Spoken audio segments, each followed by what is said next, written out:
All right, how's everybody doing? I appreciate y'all coming back in. I told y'all I'd have this Windows tuning guide up. Check out my other videos. I probably have something useful for you. If you are coming back from my last video about the Asus update, I appreciate it. It's been great. I've also enjoyed helping you all in the Discord and the Rog Ally Discord. I'll leave a link below if you want to reach out, if you need some help, you need some assistance. Check me out. So a lot of people that I've seen running benchmarks, a lot of people that I've seen having issues with anything, a lot of times it boils down to Windows just doing Windows things. Windows kind of sucks.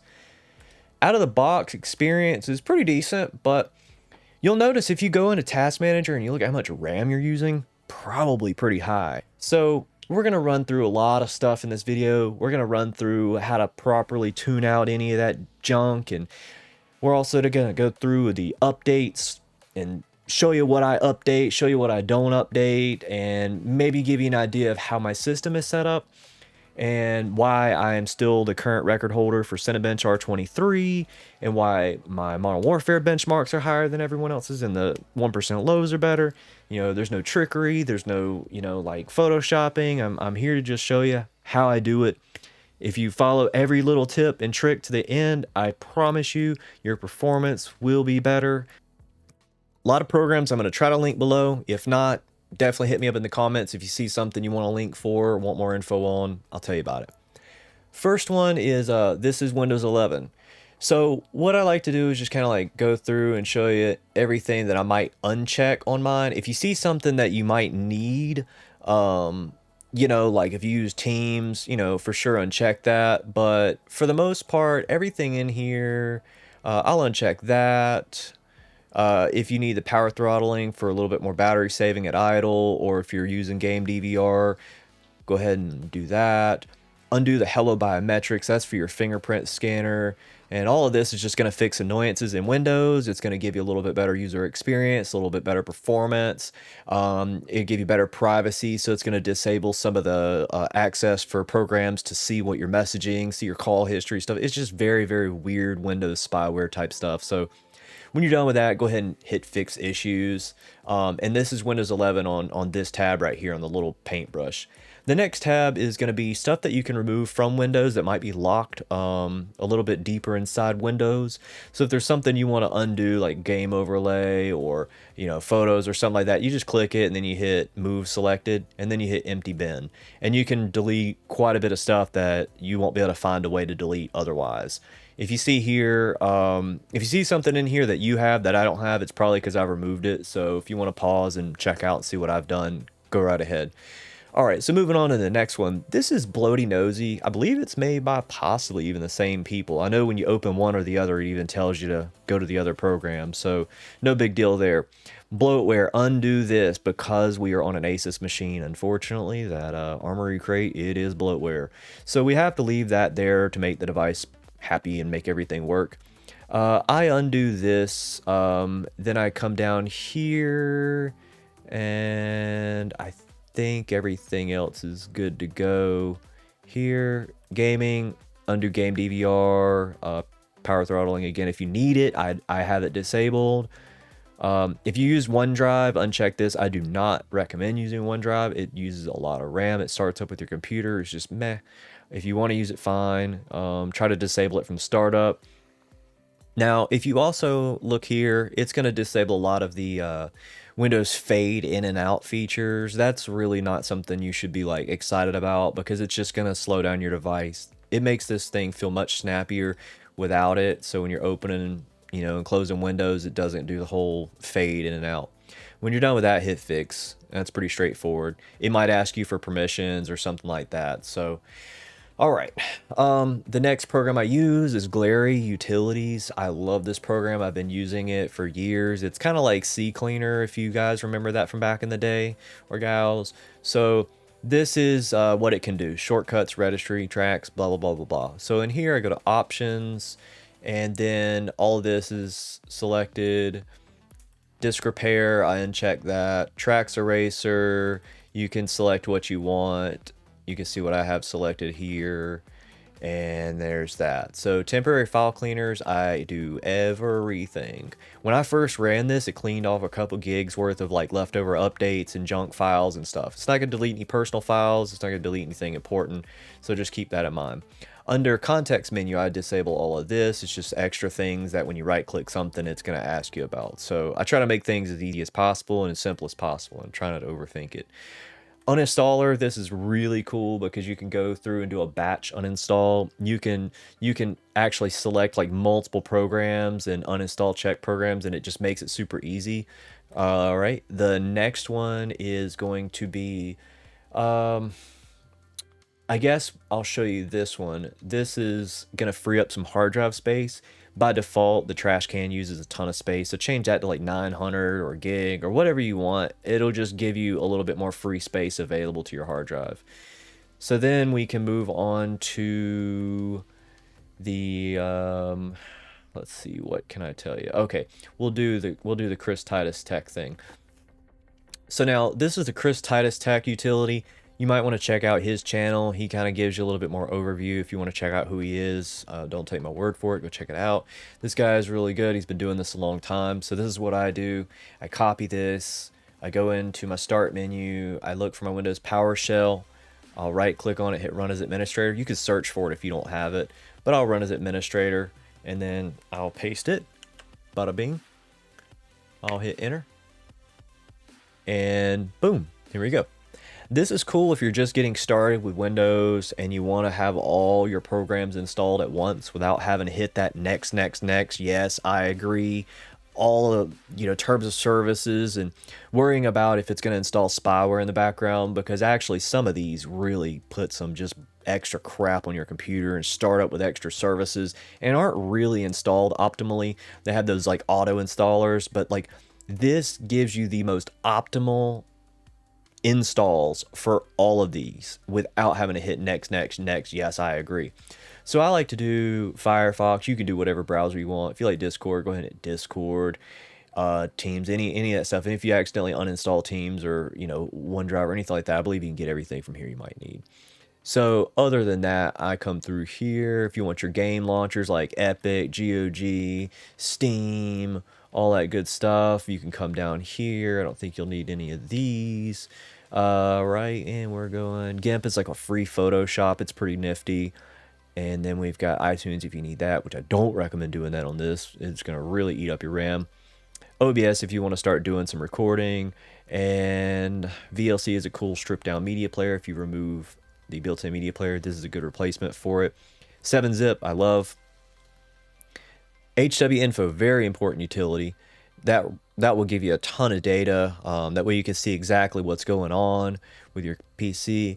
And then other than that, I don't think you're going to need much stuff out of here. But when you're done, you hit install selection. It's going to go through and install all these apps, and it's going to be really quick. It's going to be really easy and really simple. It's just going to be a one button little deal. Super easy. Next is tweaks. I like to just hit desktop. This is going to automatically select all the ones that most people would want to do on a gaming desktop. If you want to do laptop, it'll enable power throttling. Remember prior when we said to undo that if you want to have that little extra power savings? I am not really one of those people. I don't really care. But if you want to do that, do that. So then I like to do show file extensions. Then I'll go through and let's see, remove Cortana. And then I'll do set classic right menu, disable hibernation, and delete temporary files. So before that, I like to add performance profile, and then I will hit run tweaks, and it will go through and do everything automatic. You might have to hit yes or type yes. Just follow the prompts from there. It's really simple. I'm not going to do it again because it might take too long on camera, but I'm just going to tell you to do the whole trust me bro thing. If you have any issues, holler at me or watch his videos on it. There's tons of videos on these utilities. I'm just showing you what to select for the Ally that makes it easy for you. You can change your DNS if you like. Some people like to mess around with that. And then you go to config. This is going to set up like auto login if you want, and it'll give you access to a few other things over here. The updates tab I don't recommend messing with unless you're really, kind of savvy, you know what you're doing. But this will delay Windows update stuff, so take note of that. And then the other thing is we'll cover on how to update your system and how to set it up. So first of all, Armory Crate. It's kind of confusing to some people, but in others, it's really not too big a deal. Manual fan curve is your best friend. The temps on these things can hit up to 95 and 100C, and you will thermal throttle. And Asus did come out with an update, and they did say to run a manual fan curve because the next BIOS is going to have a much, much higher fan curve. The reason is that memory card reader is right next to a bunch of MOSFETs in the power delivery system, and it gets really hot. Also, there's a heat pipe running over it directly from the APU, and that gets really hot. So you've got two heat sources, one on the top, one on the bottom. Heat is one of the biggest killers of memory devices, flash memory, all of that stuff. Heat will kill it. Is it the only killer? No, it's not. It's not the only reason it can fail. Memory cards just fail because they suck. In general, if you just Google Steam Deck memory card failure, Nintendo Switch memory card failure, PSP memory card failure, PS5 failure, drive failure, it's always been a thing. Flash memory is just, it is flash memory. It's just, it is what it is. Fan curve. Fan 1 is the one on the right side of your device. Fan 2 is the left side, and it's over where the memory card is. So if you want this to be a little bit more of an aggressive fan curve, by all means, go at it. So what this is if you click here, this is like the stock fan curve right here. It just barely ramps up when it's on manual. So like you better make sure you don't just hit manual. You need to come in here and change these fans. So what I do is drag this up to 80 right here, bam. And then I come right here, bam. And I come right here, bam. Come right here, wham, bam. And I come right here, and we know what we're gonna say, bam. So do that for both of these, make them look like that. These power sliders, I am not plugged in, so it does not say 30 or 35 watt here, whatever it's going to say. It does say 25 watts, so if you're not plugged in, go ahead and, slide that to 25, slide that to 25. That way it's not trying to boost over that, and you might even get a little bit better temps to save a little battery. Some games like it a little higher to boost a little higher. These are just like your 2-minute boost and your 10-second boost. So there's a lot of people who go into that in detail later on. So as far as turbo mode goes, I'm not recommending anybody do turbo mode, not because of the power limits, not because anything else other than temperatures. A lot of people who are experiencing the most issues seem to be running in turbo. You will get worse game performance in turbo over manual with a fan curve. I get way better performance, way better temps, and I don't seem to be having any thermal throttling issues. GPU settings. A lot of people ask about this. Should I go 4? Should I go 8? Should I go auto? I've found the sweet spot to be 4. I keep testing this over and over and over. I've tested it on different BIOSes. For the games I play, hey, 4 seems to be the best. If you run anything over 8, you better pray that it's a game that uses more VRAM rather than more RAM. So I don't know. There may be some games out there that use more VRAM rather than RAM, but we're going to get into that later on how to find out exactly should you raise this number or not. Well, next, we're going to look at Eco Assist. I have these turned off. I do not care about eco modes or anything like that. You might. If you do, leave those enabled. So the next one is the Update Center. This is not the only place for updates, my friends. Some people are really thinking this is where you get all your updates from. It's not. So check for updates there. Another thing, I've noticed a few updates sneak by on the Asus website. You can look on the Rog Ally page. You come over here and you just look at the dates. There's been a few hot fixes, kind of like sneak their way in on here sooner. All right, so give me 1 second here.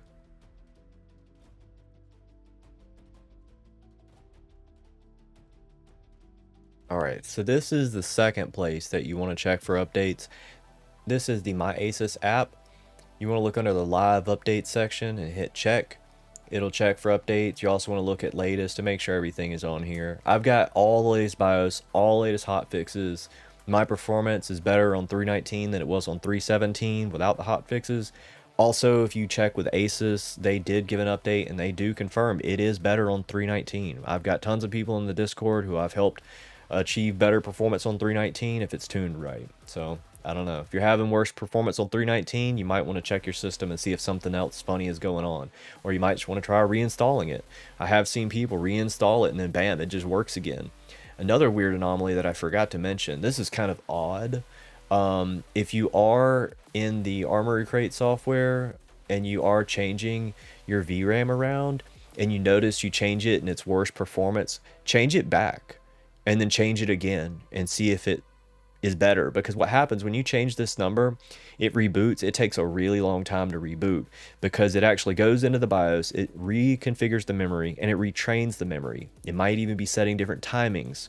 So with my experience with RAM timing with auto, a lot of that stuff can kind of get out of whack sometimes. So you want to make sure, if you're having performance issues after you've changed this, try it again. You know, who knows, it might work even better. So this is a cool screen right here. You could check up on blue screen errors. You could check driver errors right here, and it'll actually tell you if there's any Windows driver issues, or any updates within Windows. I actually had one earlier that I had no idea about, and it was a Windows driver update. So this will let you know if there's any there. This is a cool tool right here. You hit free up memory, and it's going to free up some extra services in the background that don't need to be running. So I just gained some free real estate right there, some free RAM. It's free real Boom. estate. Other than that, I don't think there's a whole lot extra to show you, other than we can go here. And we can go here. I'm going to show you, I've got all these off. Under here, virtual memory, I've got the page file set to this. I've played around with different page file settings. That seems to be the sweet spot. You can tell me if you found something else better. And then under system protection, I do have my system restore off. I know that may, you know, worry some, but I'm that confident with my system that I do not have to use system restore. Do not do this if you are not a savvy Windows user. I just can't stress that enough. Come over here to Windows Update. Be sure you're checking for updates. Also go into advanced options and look at optional updates right here. I did have a driver update here that I was not aware of that just came out today earlier. So we updated that. Didn't notice a difference. But your mileage may vary. Click on gaming. I've got game bar enabled. Captured, you can mess around with that. I don't even really mess with any of that. Game mode is on. Under graphics, I've got optimizations for Windows games on. Under apps, you can click on startup and see if anything has kind of been missed here.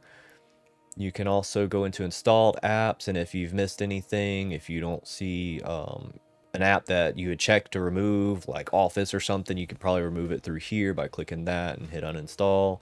I think we're getting close to the end, my friends.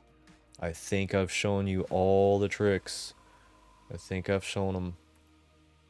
I have shown you the world, my friends. We have gone through this journey, and it has been a good one.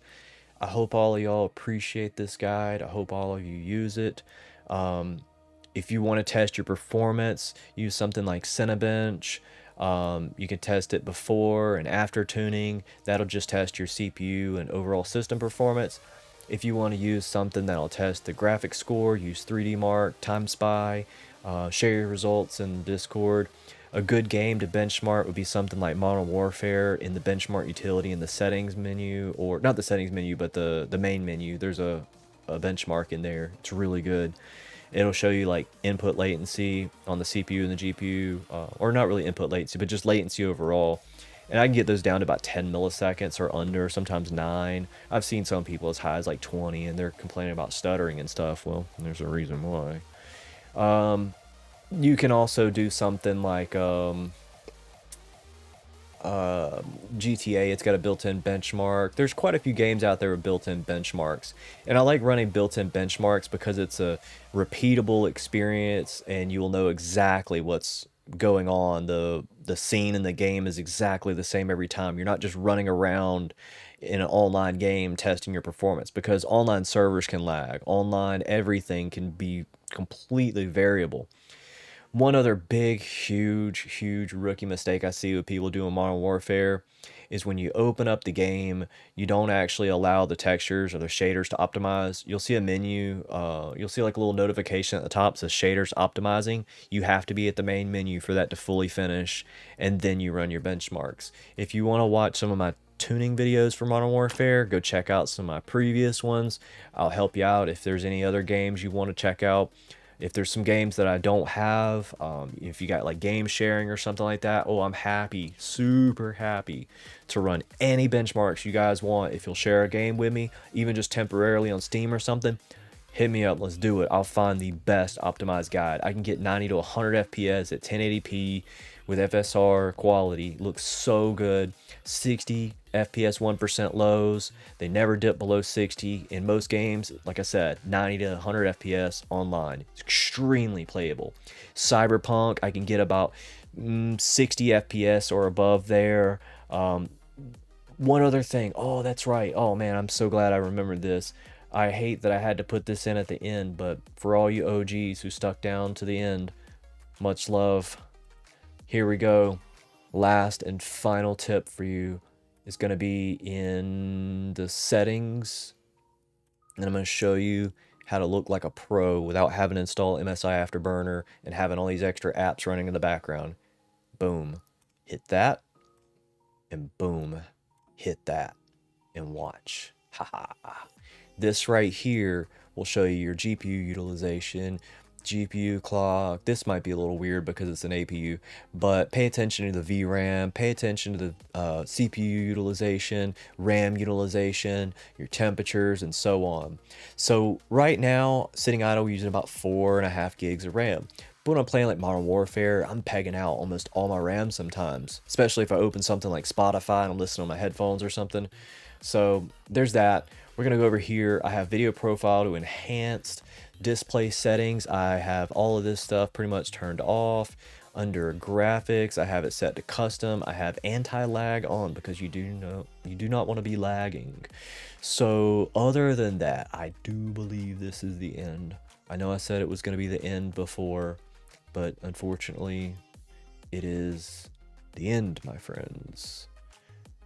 If there is anything you have a question about, holler at me. We'll talk about it. Next, we're gonna be overclocking the Rog Ally, and I'm gonna share some secret sauce.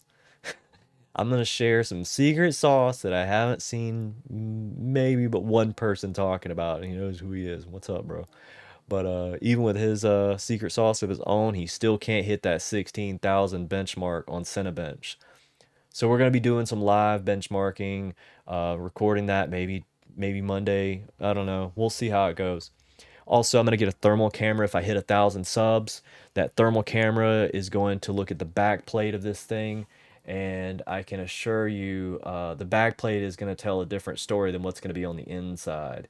So right here, I actually have one thing I'm gonna try tonight. I have a thermal sensor that I'm actually gonna try to run in here and have, well, right here actually. I'm gonna try to have it inside at the very bottom of the what do you call it, the memory card reader, and we're gonna see if I can get some thermal sensor right here running.